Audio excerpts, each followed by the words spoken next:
tu sais, le problème de l'entrepreneur, c'est quoi? Il y en a plein qui vont se retrouver là-dedans.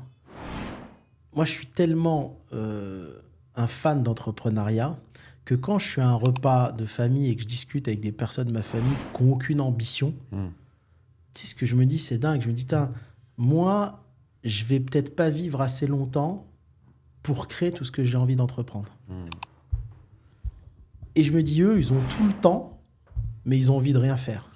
Tu sais, des fois, tu as envie de leur acheter du temps, mais même pas pour faire fortune, ça c'est fait. C'est juste pour entreprendre parce que c'est magique d'entreprendre.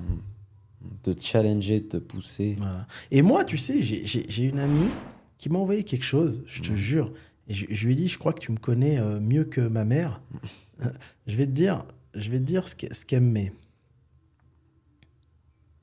Ouais, regarde bien, c'est intéressant. Elle me dit, je viens de terminer le mythe de Sisyphe d'Albert Camus. Et j'ai pensé à toi, je pense que tu te fiches de l'argent, toi tu aimes le chemin et la lutte. Une des dernières phrases du livre est « La lutte elle-même vers les sommets suffit à remplir un cœur d'homme ». Ouais, ça te définit.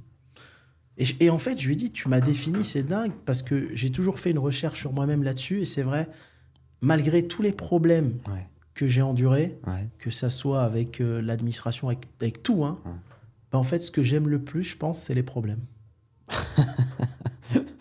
C'est un peu sado de le dire comme ça. Mais c'est pas ça, c'est qu'en fait, je déteste la finalité. La finalité est après. La fois dernière, je lisais un article d'une personne qui parlait de plein d'entrepreneurs qui ont fait fortune, qui ont vendu des boîtes 100, 200 millions et qui sont rentrés dans des grandes dépressions. Ils sont rentrés dans des grandes dépressions parce que c'est la quête qui te plaît. Comme on dit, l'argent fait le bonheur des pauvres, pas celui des riches. Tu comprends? Et c'est cette quête permanente qui te plaît. Mais tout le monde ne peut pas le comprendre. Tu es passé sur Sans Permission. Ouais.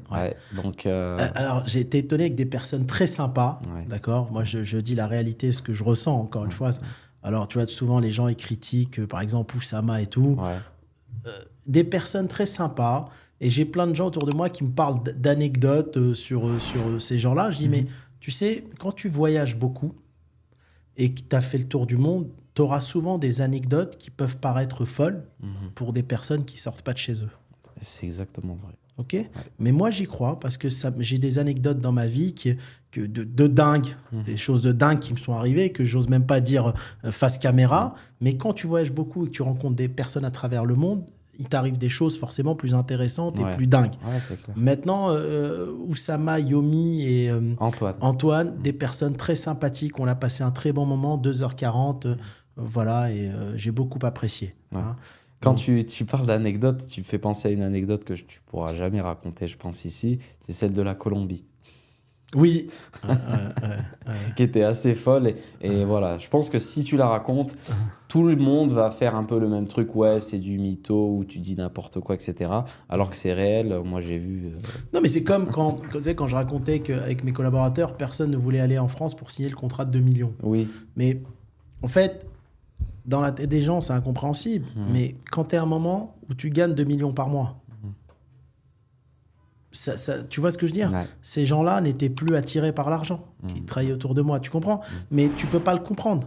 Un DJ multimillionnaire va le comprendre. Un jeu, parce que dans ses comptes, il y a peut-être 200 millions. Et tiens, il va se dire aujourd'hui, j'ai pas envie de me déplacer pour 2 millions.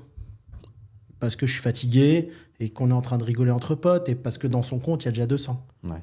Mais tu vois, c'est pas le commun des mortels qui peuvent comprendre ces choses-là. Donc, des fois, je me lâche dans les discussions, mais vous pouvez vérifier tout ce que j'ai dit depuis qu'on a commencé les podcasts ensemble. J'ai jamais dit un mot de plus ou un mot de moins. J'ai toujours parlé avec beaucoup d'authenticité.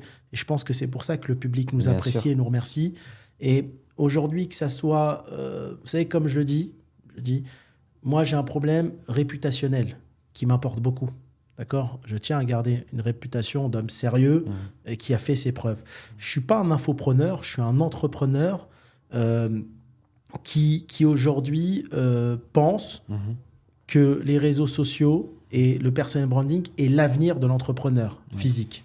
D'accord? Et c'est le mix des deux qui va faire le reste. Et donc, c'est un métier qui me passionne aussi. J'aime beaucoup ce qu'on partage parce que c'est un partage d'expérience et que c'est important pour moi.